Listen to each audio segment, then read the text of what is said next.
No problem.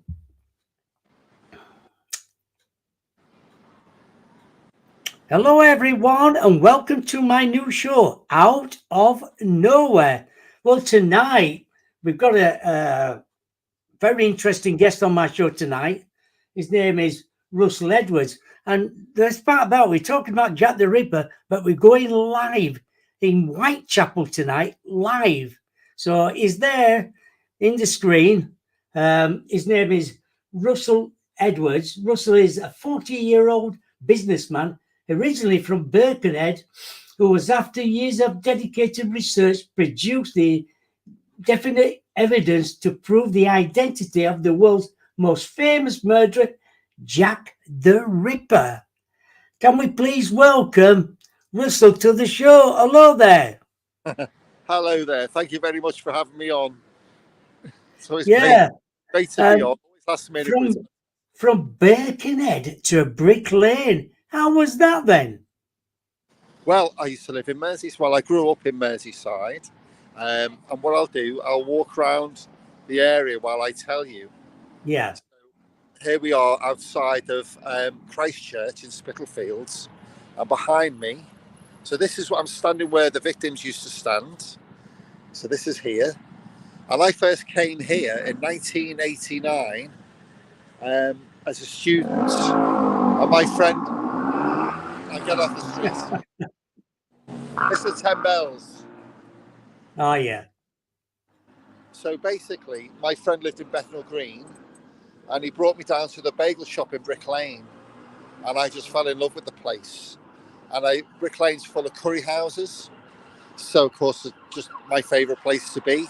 And as you can tell, there's always sirens in the East End, and I've been here since. So this is how my introduction to this wonderful area. These are the original Doss houses, by the way. Right. So that's how I came from Birkenhead to Brick Lane in a nutshell. And I've never left, and I've been here for 35 years. Oh, my God. Yeah. Talk about the murder strikes in Whitechapel. So what we've got is this area of destitution and poverty. And there were about 1,600, what we call unfortunates. Don't like to refer to them as prostitutes, because these women would do anything for a living. But I'll give you an idea of these tours. Oh, yeah. They over-egg it somewhat, to say the least. And this is sort of glorifying the murderer and sort of making not really focusing on the victims, which is my priority. But where we are is literally in the streets where these poor unfortunate women lived, they dossed for 4 pennies a night. So they would sell their bodies for 4 pennies just to get a roof over their head for one day, and then the very next day they had to do that again. And in this mix of this area, which has always been an area of immigration, there was a murderer that struck on the 31st of August 1888, and that was the murder of Polly Nichols, Mary Ann Nichols. Polly was a domestic servant and a prostitute on a marriage certificate, and she got married in St. Bride's, which is the wedding cake church. So this is these beautiful atmospheric streets.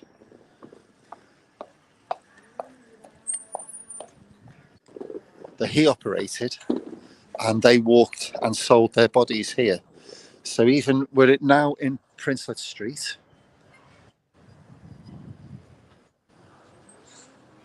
This is where these poor victims stayed, in these houses, and this is what it looked like.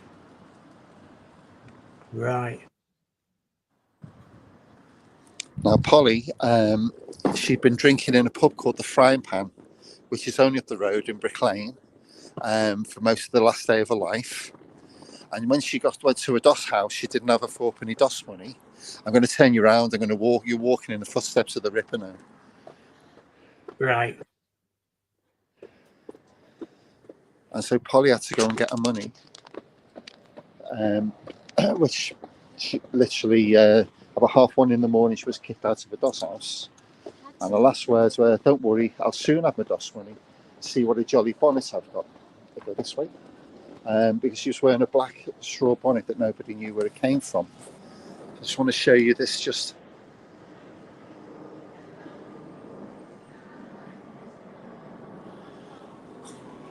At about 3:45 on the morning of the 31st of August 1888, Polly was discovered by a man called Charles Cross on his way to work.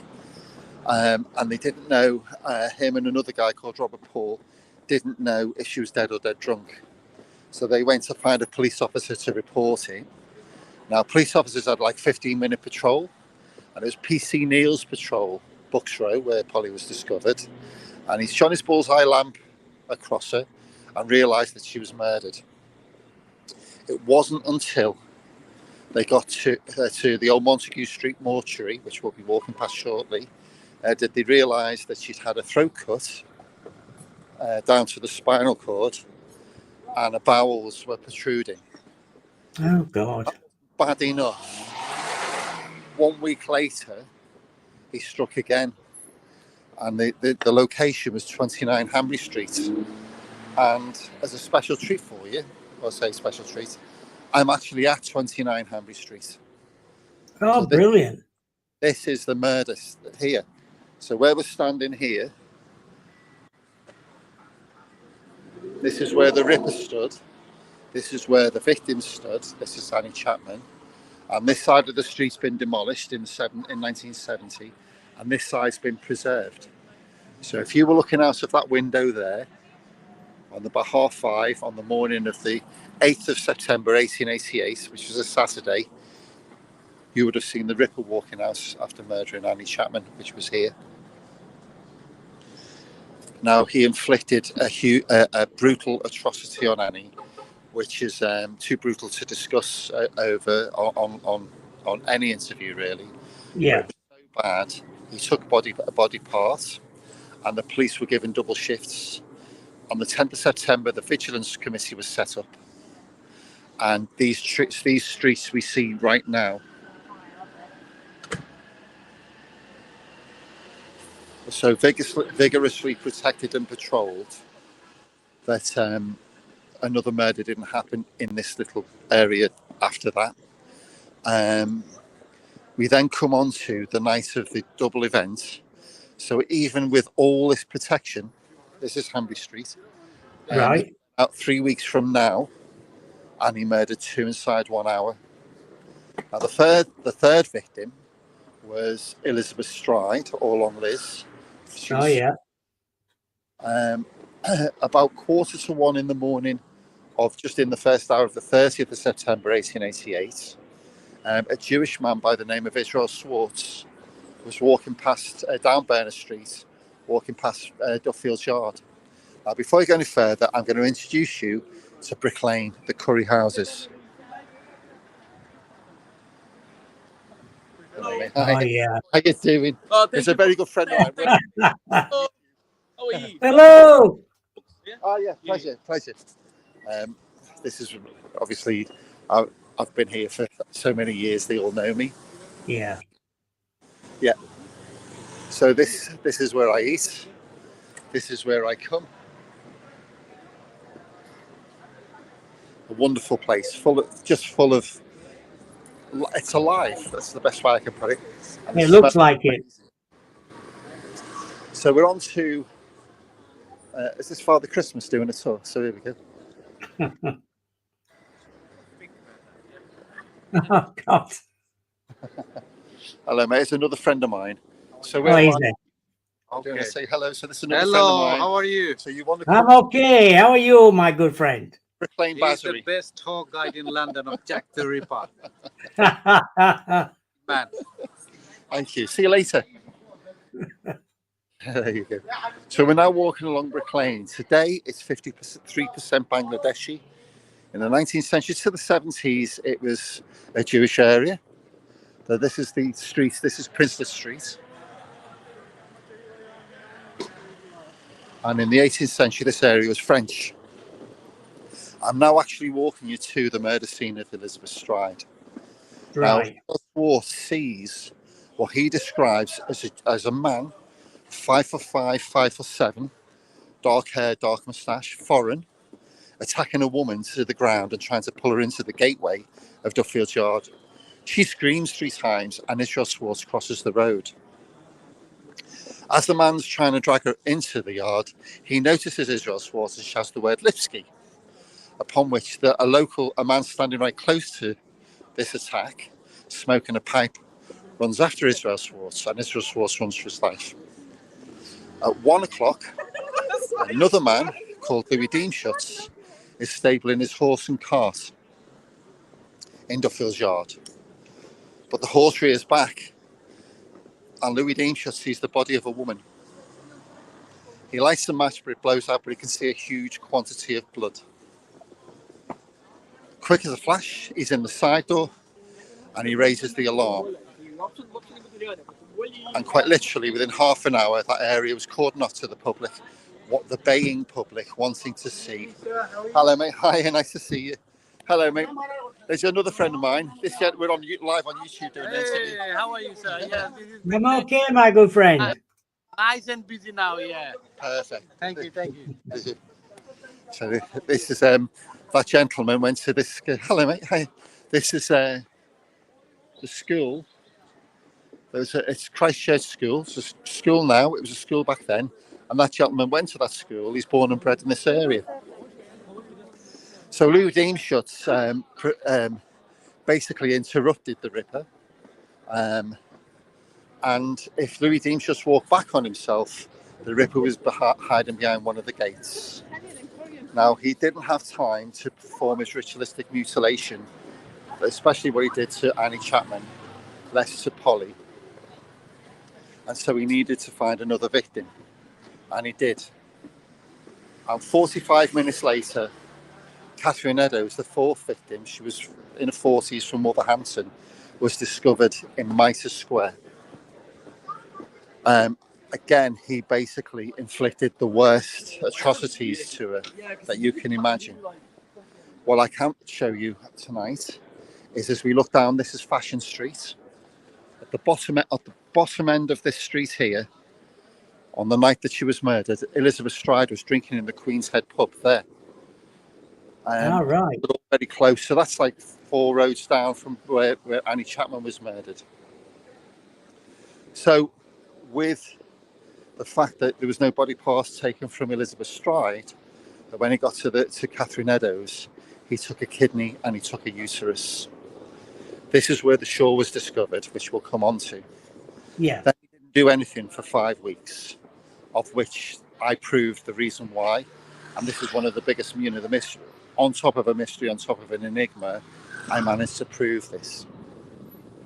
5 weeks later, a young lady by the name of Mary Jane Kelly, she lived in 13 Miller's Court. She went out on the night of the 8th of November, 1888, day before the Lord Mayor's show. And this year, it's a Friday, the 8th of November, and the Saturday, the 9th, is the Lord Mayor's show. So it's exactly the same day as this year. Oh, so God. I'll be there. Now, about 2:30 in the morning, between 2, 2:30, she was seen going back to Miller's Court with a man described as having a carroty moustache and a blotchy complexion. Polly was singing Only a Violet I Plucked from My Mother's Grave. Just after 3, a neighbour, Elizabeth Prater, at number 20 Miller's Court, heard a faint cry of murder. Now, before we go any further, I'm just going to show you the Frying Pan pub, which is where Polly Nichols spent the last day of her life. Oh, yeah. That's actually the Frying Pan, or it was. It was the frying pan. Yeah. And so we come on to the morning of the 9th of November. John McCarthy was Mary Kelly's landlord, and they knew she'd been seen out that night, and she owed him a lot of back rent. So he sent his assistant to go and see where, if there's any money he could get off Mary. So he knocked on the door of 13 Miller's Court, which was locked, but the window pane at the side was broken. So he's put his hand in to pull the curtain across, and what he saw was the worst infliction of a woman I've ever seen in my life. And I've seen a few pictures of this, of other crime scenes. There was nothing left, and he had 2 hours, 2.5 hours to inflict the worst atrocities on Mary, and he did. And then he disappeared. And the legend of Jack the Ripper has been with us ever since. And as you can see, people love to come and hear the story. Yes, I can imagine so. And then, of course, I come along after I bought the shawl, which was purported to be... Russell, tell us about how you came to go to the auction. Who, me? Yeah, tell us about going to the auction. So just before we do, I just want to show you the corner of Wentworth Street and Osborne Street. Here, Right.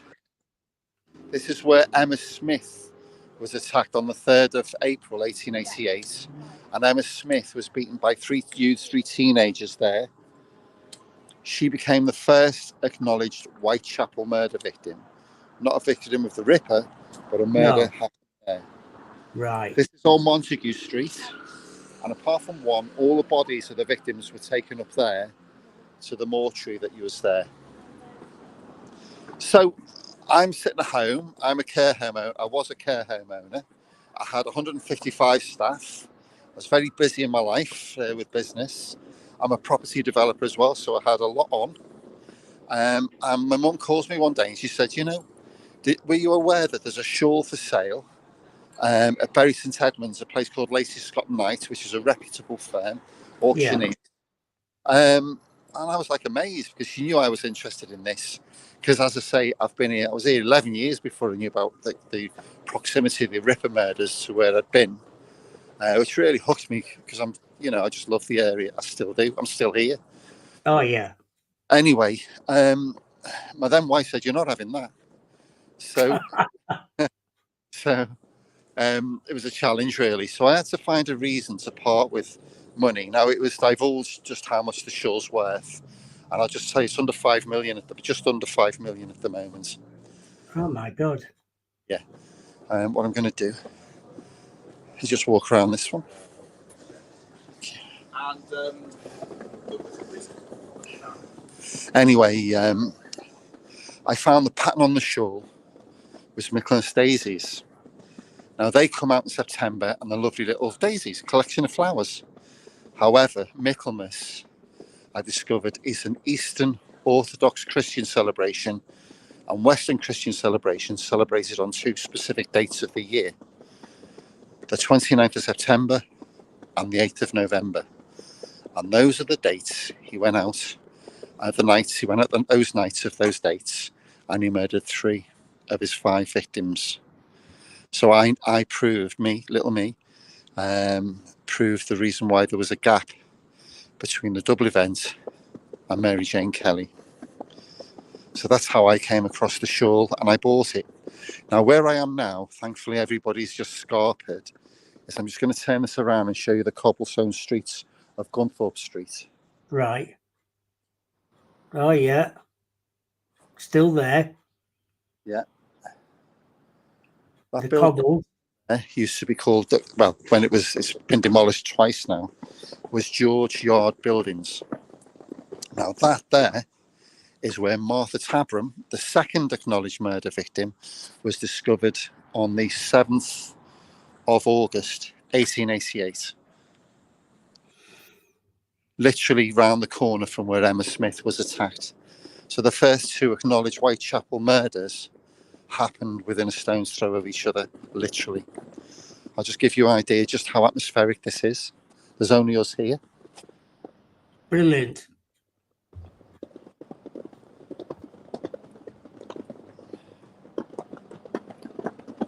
Wonderful for Halloween, I can tell you. It is, yes. What I'm doing, not only are we walking in the footsteps of these victims and the murderer, I'm actually going to take you to his front door tonight. And I'm actually going to take brilliant. you. So you'll see just how close this actually all is. And as we go, I just give you this.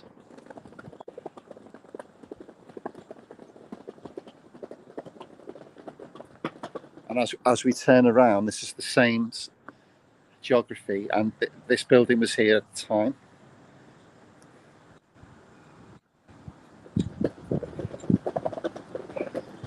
And it's just lifeless. It's just those streets, the impact of snow that sort of condenses the air, so there's that stillness. This is what it's like here. So what changed all them years as well? That is exactly the same. And it's very magnetic. It is.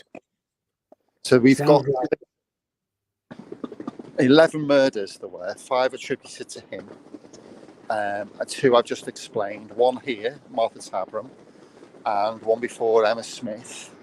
Emma Smith's not connected. That was more an attack on a woman that wouldn't pay some protection money to these high-risk gangs, so they took a livelihood off her.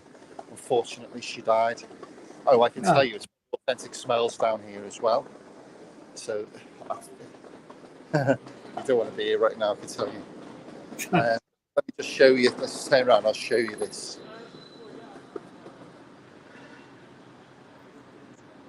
Oh, yeah. So if anyone buys the book, you'll see I discuss about the rats running along the street. It's that street we just walked on there. This is where I see the rats. This is the White Hart. This is Whitechapel High Street. Right.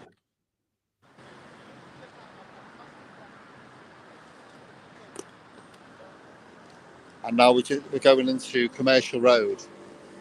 But knowing me, every single little back alley and rat run, I know, I've walked it. So I'm going to take you in a very nondescript hidden little passageway that he more than likely went.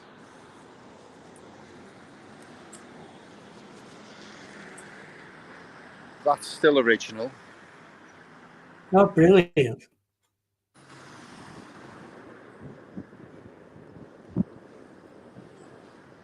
And that's the City of London down there. Yeah. So there's these little convenient hidden little alleyways because you don't want to be seen. What I can tell you is Osborne Street over there. On the night of the double event where he murdered Catherine Eddowes, Elizabeth Stride, over there was a little stone bath, like a drinking, like a stone trough. That's it. There's one of them over there, and a police officer walked past it, and there's blood in it, and he said he literally missed the Ripper by minutes. Of course, I know where he lives, so I know which way he was going. I just want to show you this little alleyway.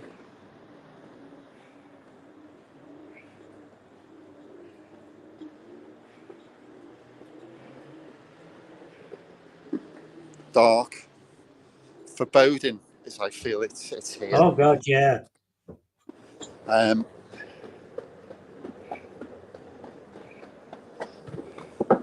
walked along here with a gang of crackheads all toking up, and I'm completely immune. I've had a friend, the artist Ant, today, and we're doing this tribute to the victims very shortly, and he couldn't get over the fact I'm just like immune to all of this because I've been here so long. It feels like I've been here forever and everybody's just visiting. Anyway, so I discovered, believe it or not, it's about Halloween many years ago. I thought, well, where did he live? Because if we knew where he lived, that would help me sort of pinpoint how he got to and from the murders. Around, yeah. So that's what I did. And when I found out where he lived, I was shell-shocked. What I'm going to do for you tonight is I'm going to show you this discovery I made and the reason why Elizabeth Stride was the third Ripper victim.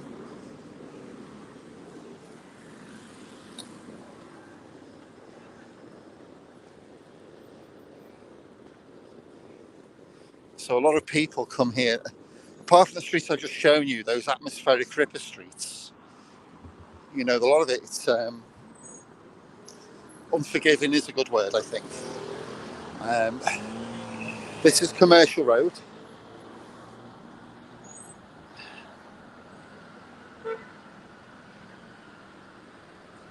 Goes into the city over there. Yeah. And these are the streets he walked. Now, the question I've got is this. The Queen's Head pub is very close to where we started this interview. Elizabeth Stride was drinking in the Queen's Head pub, and she'd been paid a couple of coppers for, a little bit of money by the Doss House owner, Doss House manager, who gave her the money for cleaning the Doss House. The question is, what's Elizabeth Stride? This is quite out the way. What's she doing up this neck of the woods? This is where up here, look.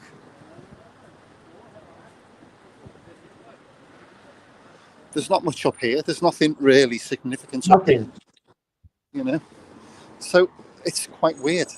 Now, Martha Tavern, by the way, was discovered in George Yard Buildings on the first floor landing of a staircase. So I always look at this building here with a staircase just like it. Oh, yeah. See how it goes up?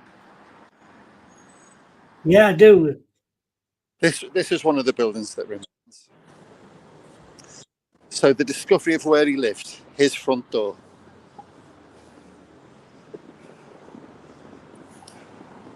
And what I'm going to do for you, because obviously he would not have walked on Commercial Road because it's too busy. He would have walked this way. This is Plummer's Row. And this is where one of his brothers lived. And in fact, just further down on the left, where he was arrested to take into the asylum, and he was living with his brother Wolf, is just down there on the left.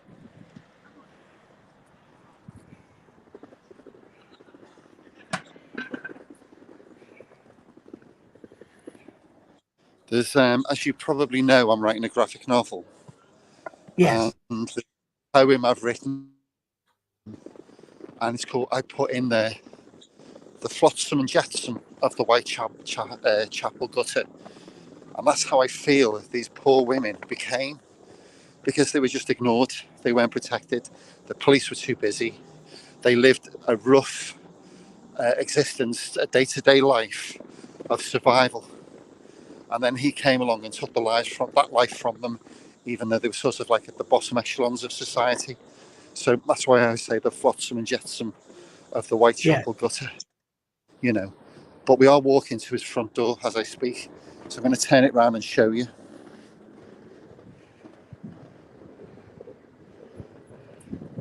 This used to be called Yalford Street.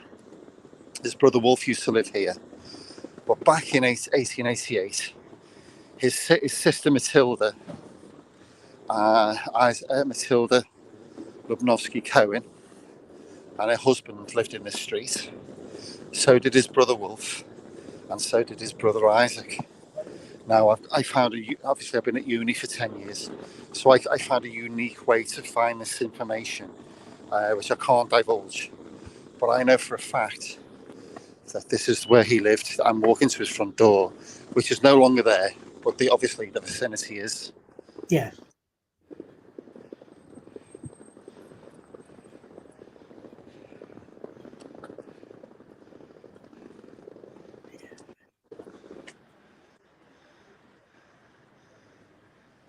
This is now Greenfield Road.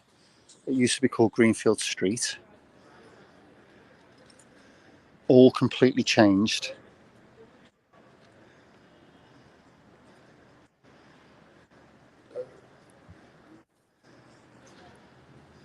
So the night he went out and committed the murders, I've just stood literally where he stood as he went out and committed them. So his front door's there.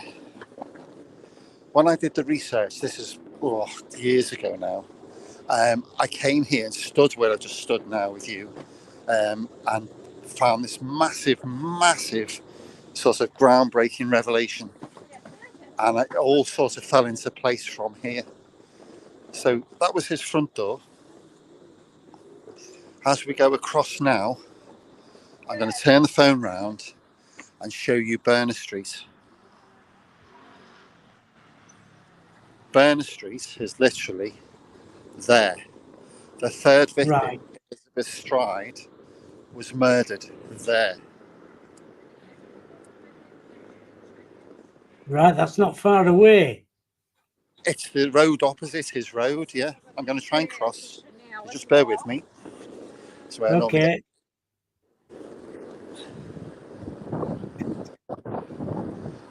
I might have solved the Ripper and I might have, been interviewed by 1,000 people, but the cars will not stop for me. So this is now called Henry Street. But quite literally, Kosminski lived there. He crossed over the road, and quite literally, this is Berners Street, where the third murder victim, Elizabeth Stride, was discovered. These are the original cobbles. Oh, yeah. Still there. Still here. And what I'll do is I'll do an actual reconstruction of the murder. Right. I normally ask for volunteers on my tours, and you guys have been on them, know exactly what I mean. So again, I want you to, if I can convey this through showing you just how quiet and timeless this is. It is quiet. Yeah. So if you can hear me okay, this is Israel Schwartz is walking here at 1:45 in the morning. And just up ahead where that cycle is, that's where he sees the woman getting attacked, Elizabeth Stride. As most common sense people, including myself, you wouldn't really, well, actually, I'd go and stop him. But me, what Israel Schwartz did is this.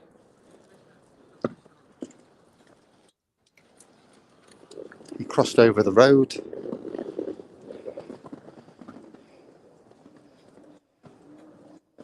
And he stood and he watched. And I'm going to show you how far Israel Schwartz, the only credible eyewitness that identified Kosminski, that brought him down, that is how far. So he had a good look at him, good look at the victim who he identified and confirmed that it was her. Yeah. Right in the corner there, that is where Elizabeth Stride was attacked by Kosminski, right there. Amazing. As I take you over,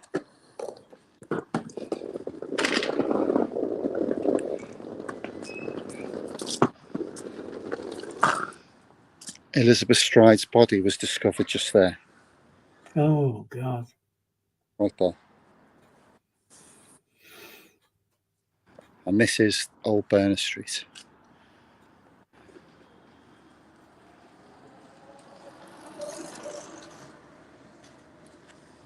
So this is where Israel Schwartz stood. That's where the guy smoking a pipe was standing. And Louis Deemschutz was coming from Commercial Road from there and bringing his horse and cart in here. Right. He was going to stable his horse and cart in Duffield's yard. As he opens the gate, the horse rears back.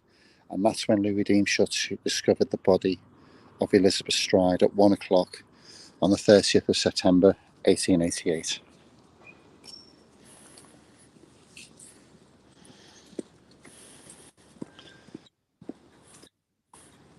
That's incredible. It's so quiet and peaceful there where you are now.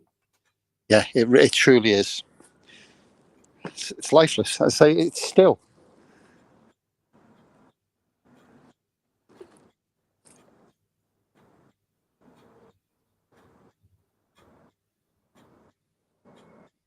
Phenomenal when you think, isn't it?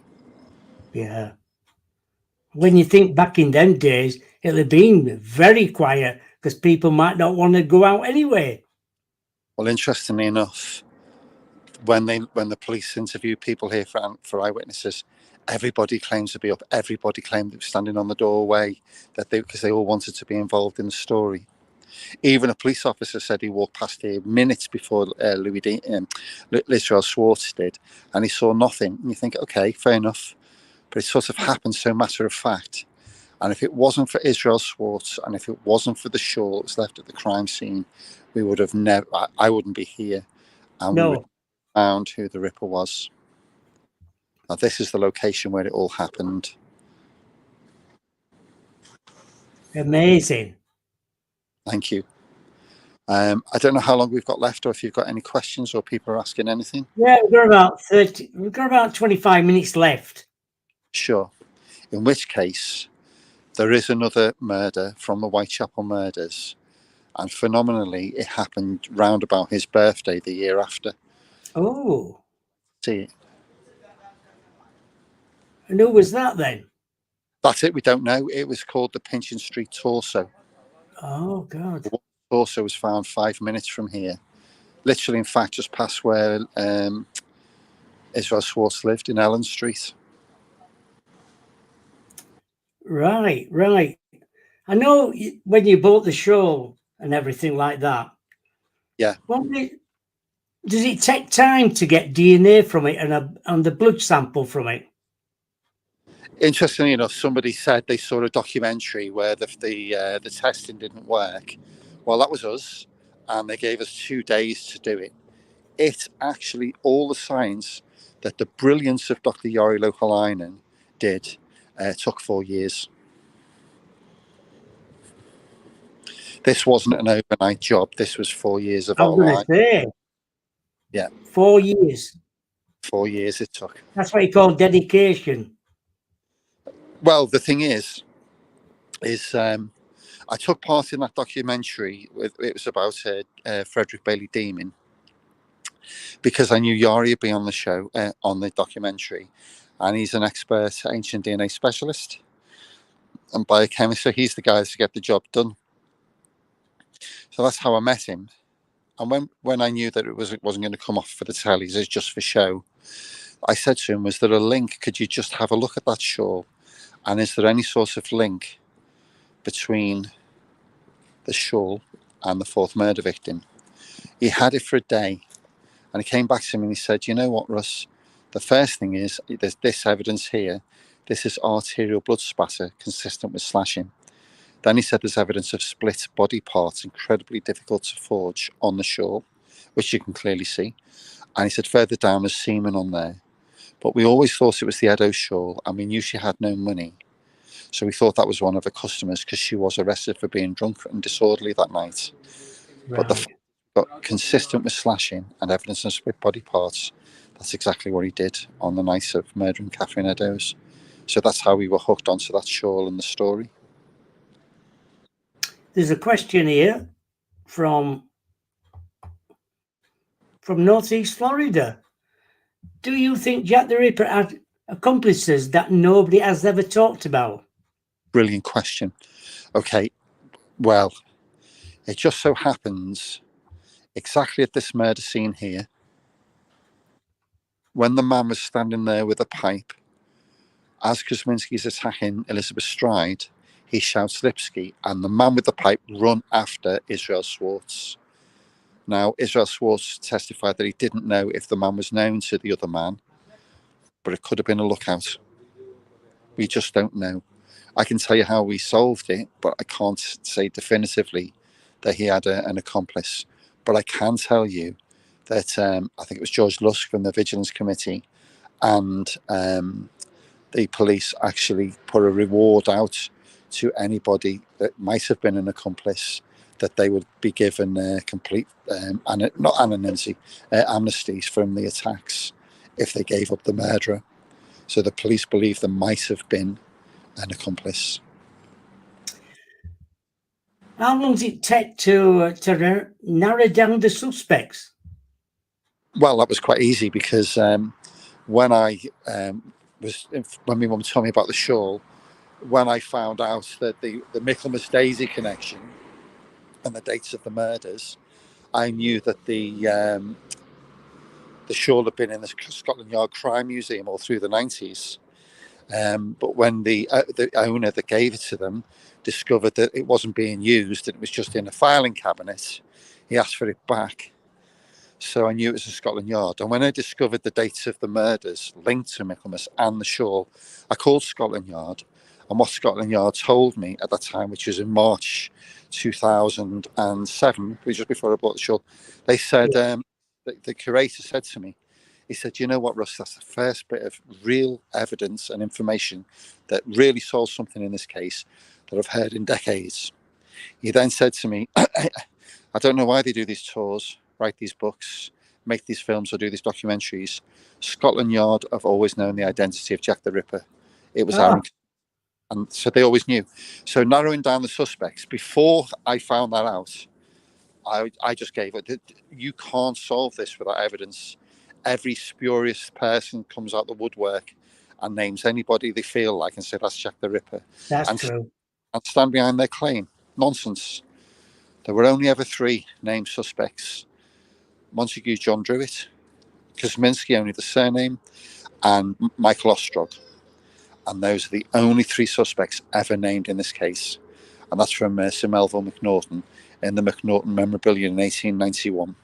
So narrowing down the suspects was very simple. Because they kept saying it could have been a guy who went to America. Oh, Tumblety. No, so on the 7th of November, just before the murder of Mary Jane Kelly, literally the night before, he was arrested for being in a gay brothel. So what's he doing there? Yeah, exactly. Yeah.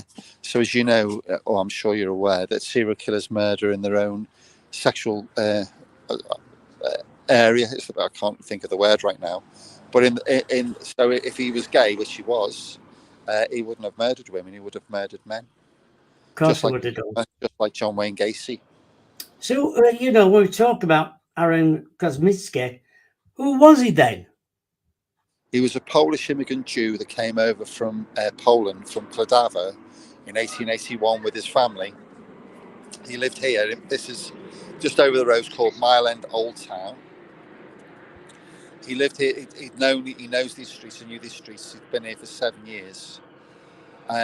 When he was arrested and he was incarcerated finally in the asylum, he was 23 when he committed these murders. He was suffering from mania. And through auditory hallucinations and what we call solitary vices, which is actually public onanism, is the best way I want to put it today, then that's typical of schizophrenia. So he's suffering from schizophrenia. He was a hairdresser or barber surgeon, so he had to have anatomical. So he would have connections with scissors, anything like that then? Well, very interesting. Well, of course, his brothers were tailors, so of course he had access to scissors. And we've unearthed something, which I can't really discuss because it's quite groundbreaking. On top of everything else, that he did use scissors to attack a woman, but I can't really discuss that. That'll come out in a later story. So it's quite interesting. I'm always stand at the 3rd murder scene. And whenever I come here, I always pass this road, and I always say hello. So I always say hello to the victims because they have obviously there's a meaning to me for these poor women, And of course, my family didn't like it, but of course, it's in the back of the book. One of my aunties used to come and visit our family, and she told me that my father's mother, she basically left the kids when they were little, and so she had nothing to do with the kids. One of my uncles said I didn't even meet my own mother till I was 17, so that's how much of a mother she was. And apparently that she was a prostitute herself. So sort of this subconscious connection with these women, because they had no money, they had no way to survive other than selling the bodies mostly. And that's terrible, isn't it? Yeah, and then they ended up where they ended up. So that's why we're doing a tribute. Now I've finally named him completely. We're going to do a tribute to the victims, and we strongly feel that they should be placed above the murderer. Because don't forget, The name Jack the Ripper comes from a Dear Boss letter that was written by a journalist. The name Jack the Ripper actually has nothing to do whatsoever with the murder whatsoever. And I want to sort of make sure that that's known on a very big scale. Because obviously this industry that's become, I've got a vested interest to keep this a mystery and to make this big Jack the Ripper, who was he? You know, because they make money out of it. And I'd like to put a stop to that personally. Yeah. Alison's just saying here. Do you think there were more women murdered then? I think Martha Tabram was his first, I think. Martha Tabram was stabbed 39 times, which is a particularly personal way to murder. Not just one stab and off you go, literally 39 times. I think that was his first. Outside of that, I mean, we won't ever be able to prove that. But I do think that was his first. Outside of that, no. The only thing is, he was under 24-hour watch by CID at his brother's house. And the Pincher Street torso, which is literally, I would say, 10 minutes from his front door, that was on his birthday in 1889. That's quite curious to me. But no, I don't think he did any others, just the canonical 5 guaranteed. Because Can you give us a short summary of the main scientific findings then? Sorry, can you say that again? Can you give us a short summary of the main scientific findings? Of course, yeah. So what we did was Yari managed to get an uncontaminated sample embedded in the weave from the arterial blood spatter. So arterial blood spatter means a throat cut. So when he got that took him months. It took him 6 months. I had to find a direct female descendant down the female line to match, see if we could match the DNA. And I did. And she was on a documentary called Jack the Ripper Find My Past. And we got a 100% match with her DNA. Now, loads of people on this. But of course, they haven't read the book. They haven't read the science. And so I've no interest for those people. But we did get a match. So we placed the shawl at the murder scene. I was ready to go to town on that fact alone. And I was overjoyed that we'd proved it. But my agents at the time said, you know what? We need to go further. So we had to prove it wasn't a modern day forgery, which we did. And then we subjected it to what's called mass spectrometry. And in that, another talented scientist called Dr. Faz Ismail told me the following. He said, the dye on the shawl is water soluble. If a street prostitute was walking around with that, the dye would have run. And there's no evidence of that. The next thing he said is the dye is from St. Petersburg in northern Russia. This is an Eastern European garment. And we know that Kosminski was Eastern European. And finally he said, this is silk rust. This is very expensive. A street prostitute would have never owned something like this. Which then threw on the semen, because if it wasn't from her or her customer, the only other person that would have had the shawl was him, and he would have taken it to the crime scene. So the semen on the shawl, if we could get uncontaminated DNA, which we did, we've got the DNA of Jack the Ripper, the man that the world calls Jack the Ripper. That was quite a big moment. Why would he have left the shawl at the crime scene? Because on the 29th of September, celebrate Michaelmas. The next date of Michaelmas is the 8th of November, and that's the day he went out and he murdered Mary Jane Kelly. So he actually left a clue to the date of the last murder. And of course, out of the whole entire world, and every detective and police officer looking at this, it was me that proved that. So then that was the significance of the shawl being at the crime scene. So then we did get uncontaminated DNA, and I wanted to exhume Kosminski, and the United Synagogue that owns East Ham Cemetery wouldn't let me. So we got his DNA from his sister, and we found a direct female descendant. And in February 2014, that's when Yari showed me that we got a direct match with the sister of Kosminski, and the DNA that we'd got from an uncontaminated DNA that we got from the semen of the shawl that we placed at the fourth murder scene. Yeah, that's brilliant. Rebecca's got a question here. Russell, there were a theory at one point about someone royal being a suspect. Interesting. That was made up from the 60s. Then there was another book called The Ripper and the Royals. Then there's a story from Walter Sickert's descendants saying that Walter Sickert's a member of the royal family. It's absolute nonsense. That's just complete, just imagination, fictitious on the highest level. Another thing, I'm going to say another thing, Russell, is about before finding out who was Jack the Ripper, anybody could write a book about Jack the Ripper and who they thought it was. Anybody could make up any name from anywhere.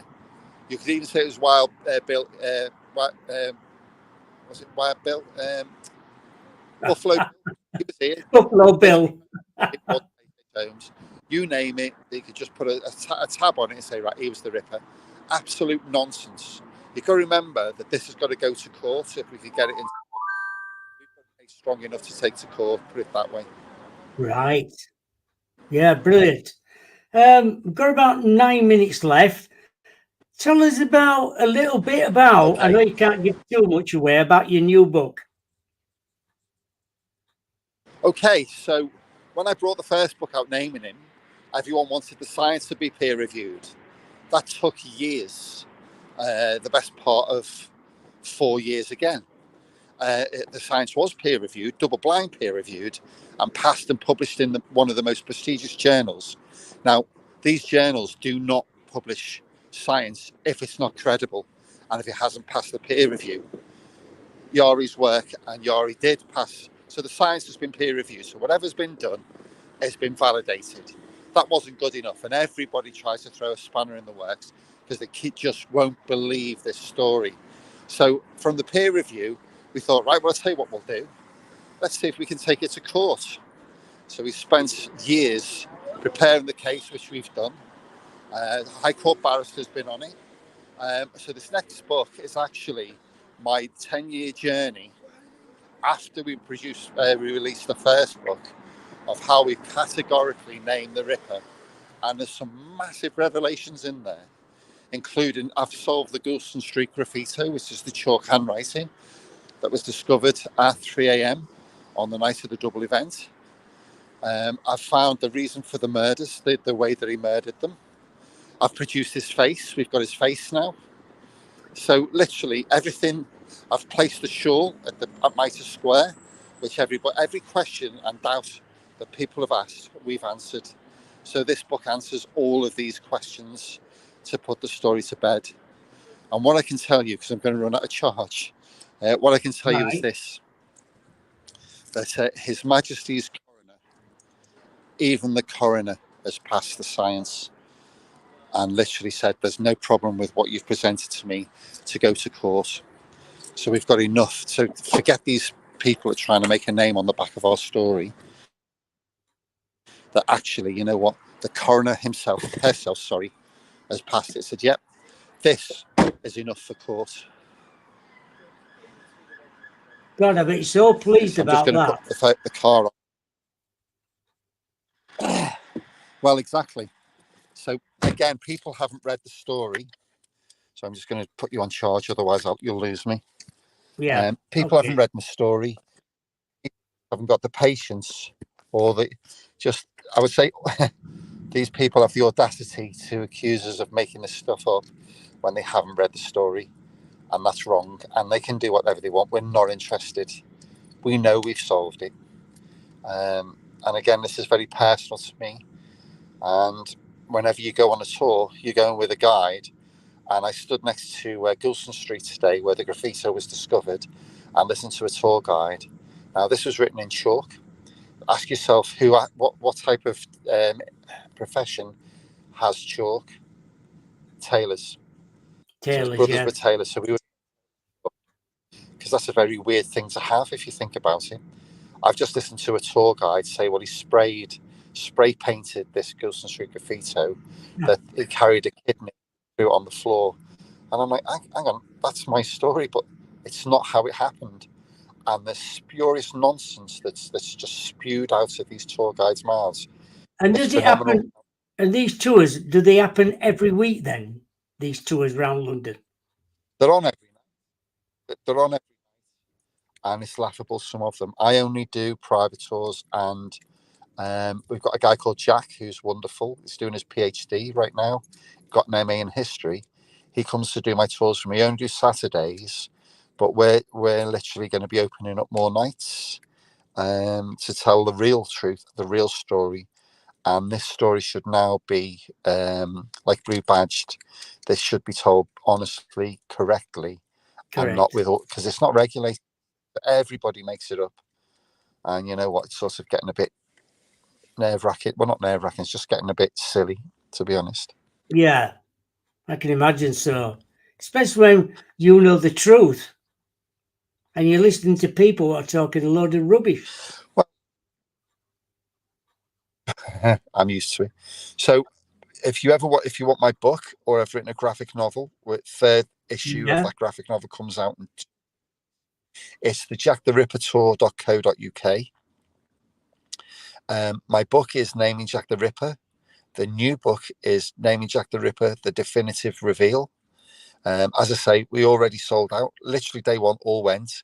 So now I'm just waiting for the publisher's reprint to actually get them. So I've got many orders that I want to fulfill. It's on audiobook. It's right. Where can they find it then? You can find it on my site, the jacktherippertour.co.uk. That's Right. where we've got some merchant. The book's there. The first book and the second book's there. The comics are there. So there's 25 episodes of the comic. We're on comic 3. It's on Audible, so it's on audiobook. It's also on Spotify. If you want that on Spotify, you can get it on Kindle. As of when this next book comes to my hands, it's available in the following countries. You can buy my book now in Canada, America, Brazil, England, obviously, France. There's a French version. There's it's in Chinese. It's in Japanese. You can buy it in India. You can buy it in Australia, and you can buy it in New Zealand. Brilliant. Joanne's just come up with a question now. Quite a good one, really. I wonder what he did with the body parts. Actually, I answer that in the next book. Brilliant. You'll have to get the next book, Joanne. Yeah, brilliant. It was ritual. It was a complete ritual. Yeah. Right. Yeah. Right. It's all to do with that, and it's not what you think. The obvious thing is because of course on the 16th of October, the head of the Vigilance Committee, George Lusk, got a letter, the From Hell letter, and he got half a kidney, and he said that he'd eaten half of the kidney, which was obviously meant to be Catherine Eddowes, and it did suffer with Bright's disease, as did Catherine Eddowes. There's a high chance that he did, but there was other things that he did with the body parts, which all came out from this journey. Oh, there's one thing I want to tell you as well. His granddad was a butcher, just so you know. So there would have been some skills. That says a lot. Yeah. So the complete family trees in the book as well, down to 1810. So this is a thoroughly researched book to close this book. And what I did on my page 3 weeks ago, the barrister did an interview. The words, I'm going to give you the statement. This is official, by the way. Had the newly discovered been available to the coroner back in 1888, it would have been justifiable for the coroner to arrest Aaron Kosminski and charge him for the murder of Catherine Eddowes and the other 4 so-called victims, the victims of the so-called Jack the Ripper murderer. Right. How strange they didn't do that. Well, they didn't have the DNA evidence that we have today. No, that's true. Yeah, because we've got DNA, we've got loads of things now where they can find things from soil. They can find it anywhere now, can't they? DNA.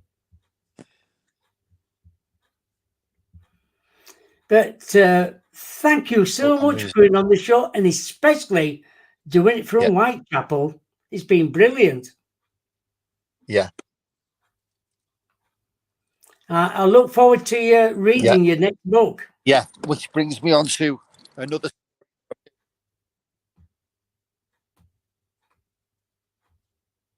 There you go. Thank you. Yeah, been brilliant. And everybody in chat rooms loved it as well. Joanne just said that's another 2 books I need then. Everybody was wowed because Sure. we were doing it. Rebecca said, brilliant, thank you. Especially when you're doing it from Whitechapel. My pleasure. But take care. Live in Whitechapel.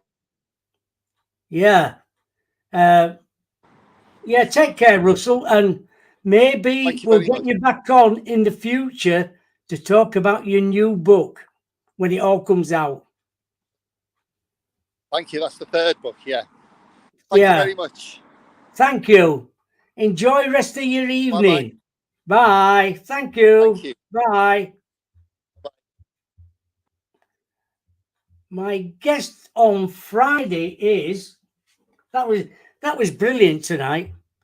Is Robert Letterman. I think we might be talking about Bigfoot again on Friday. That's the 1st of November. Robert Letterman from America. But what a show tonight. Live from Whitechapel. It's been brilliant. What a brilliant guest he is Russell. We'll get him on again and give it another 3 or 4 months down the line. Get his other book out. What's naming a bit more about things, and we'll get him back on. Good night and God bless. Bye for now.